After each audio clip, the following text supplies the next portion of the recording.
Welcome back to another episode of Technical Writing Excitement. Today we're going to take a look at one of our initial 8 pieces of the English language, an all-star. It's the pronoun. And if you remember, the pronoun is a pro because it gets paid for what it does. Sorry, dad joke there. It's okay because I'm a dad and a grandpa. I can do those things. But we will be taking a look at our pronouns and make sure that we have agreement across our sentence in both antecedent and reference and case.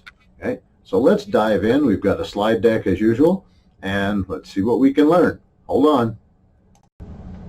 All right, here we go. Talking about pronouns. This is Professor Luke Buckley at Montana Tech, a member of the writing program, and this is designed to help us learn about the pronoun, how to make sure it agrees across our sentences and paragraphs in both antecedent, reference, and case. So let's take a look and see what we mean by that.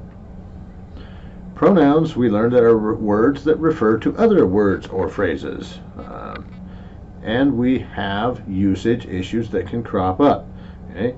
The pronoun antecedent means that we had a regular subject, noun, something that occurred earlier on our sentence, and later on we refer to it by it, he, she, we, they, and so forth. In reference, we have an issue with we can't tell what our pronoun refers back to. And in case, we used a different form to indicate the function in the sentence. So let's dive in and see what we mean, starting with reference. Pronoun reference errors occur when we don't know what we're talking about. We go on through the sentence, and somewhere near the end of the sentence or later on, we throw a pronoun in, but we cannot tell which noun it actually refers back to. The writer has given us lots of choices, and our brain is left spinning to try to figure out what's going on. So our trick is to identify our pronouns and then identify our antecedents. Let's see if we can find some examples. Here's one. My grandparents ordered pancakes because they weren't very hungry. Well, the problem with this sentence is the very closest noun to the pronoun they is pancakes. And our sentence is really saying that the pancakes weren't very hungry. We have an issue with that because pancakes can't be hungry.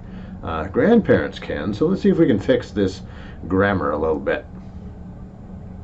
All right, let's change the words up a little bit and say my grandparents ordered pancakes because they weren't very expensive.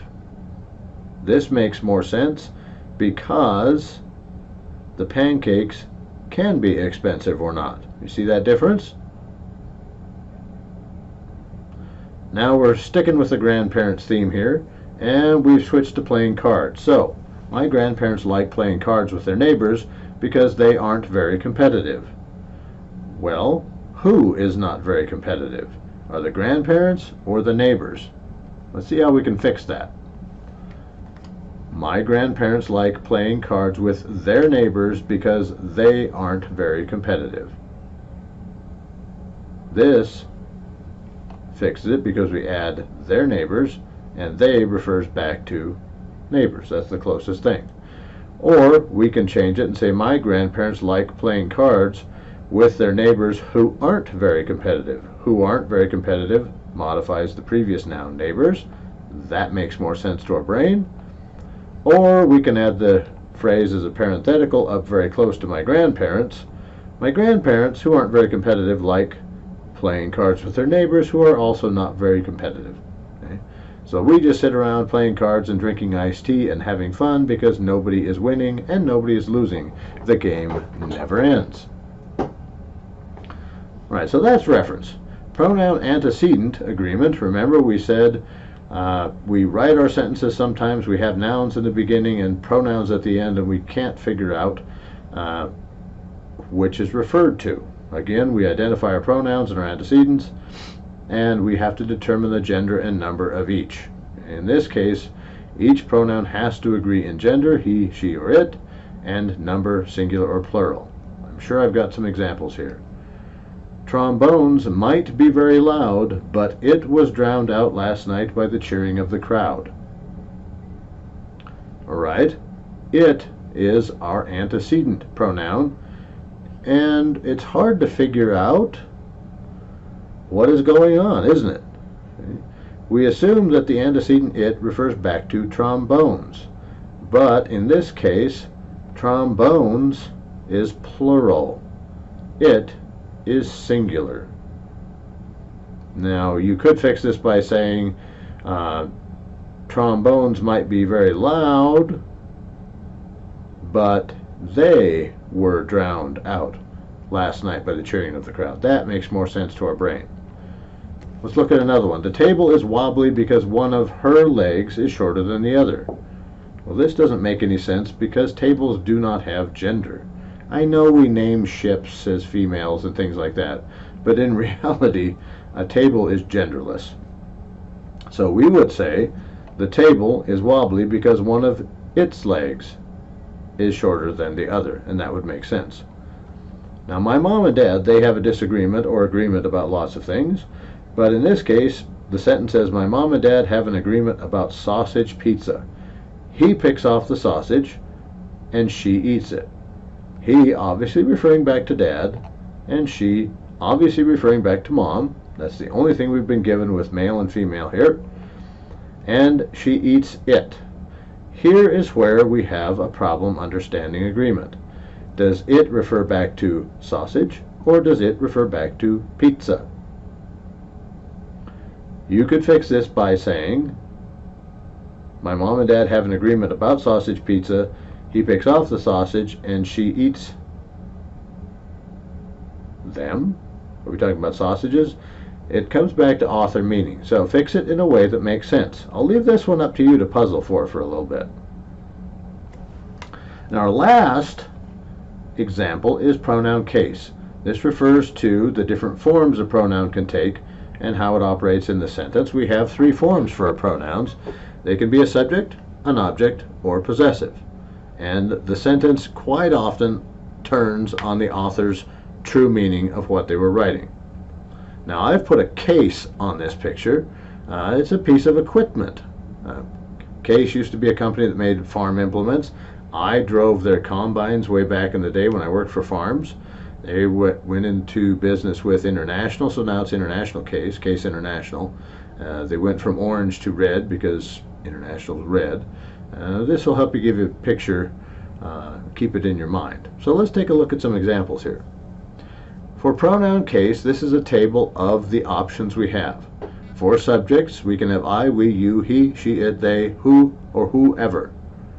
When it is used as an object, it becomes me, us, you, him, her, it, them, whom, or whomever.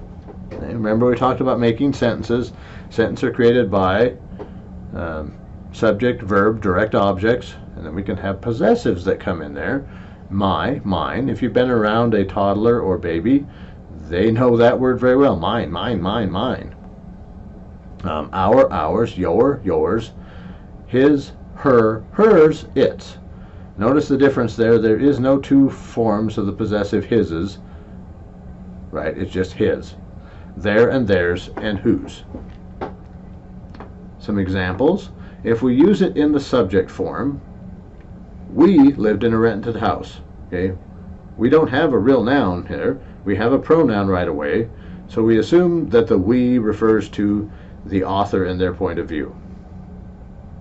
In an object form, I went to my room and shut the door behind me. Okay? I turned into the object me when I'm shutting the door behind I, because we can't say I in this sentence. And possessive. This one's pretty easy. All my life, chocolate has made me ill. Okay. So we've got a couple more examples here. Let's take a look. I saw her and she saw me, but we didn't see our cousin. Wow, there is a ton of pronouns in there. Let's take a look. I and me refer to one person, the writer. She and her refer to the other person, and we and our refer to both people. Okay? Well written and understandable. And if you take a look at that, that's a perfect example of a well-written compound sentence. Independent clause, independent clause, independent clause, commas, and coordinating conjunctions. Well done. All right, so let's look at some examples and figure out in your brain what is wrong with the sentence. Us first-year students are petitioning for a schedule change. Pat dated Cody longer than me. Iris was unhappy, but the judges called a tie and gave the award to she and Becky. Pause this video for a second and see if you can work out a solution. Okay, welcome back. If you paused, let's take a quick look at this. Our case here must match, so we would say we first-year students are petitioning. Turns into we are for a schedule change. Pat dated Cody longer than. Okay, this can have two different meanings. Either I dated Pat or I dated Cody. So you need to change this to Pat dated Cody longer than I, depending on your meaning. Iris was unhappy, but the judges called a tie and gave the award to her and Becky. Would be an appropriate way to fix that. Okay, so we've taken a look quickly at what pronouns are, how we make sure they agree in antecedent, reference, and case forms. And I believe, yes, that is the end of our slide deck. Boy, I learned a few things here. So let's hop off of this and roll into my normal closing comments. Wow, as usual, there are a few rules and things to follow when we're writing, but pronouns can get very muddy very fast. So we need to make sure to pay attention to our antecedent, reference, and case, and roll forward and make stronger writing, because technical writing is concerned with clearness, conciseness, accuracy, readability, all those things.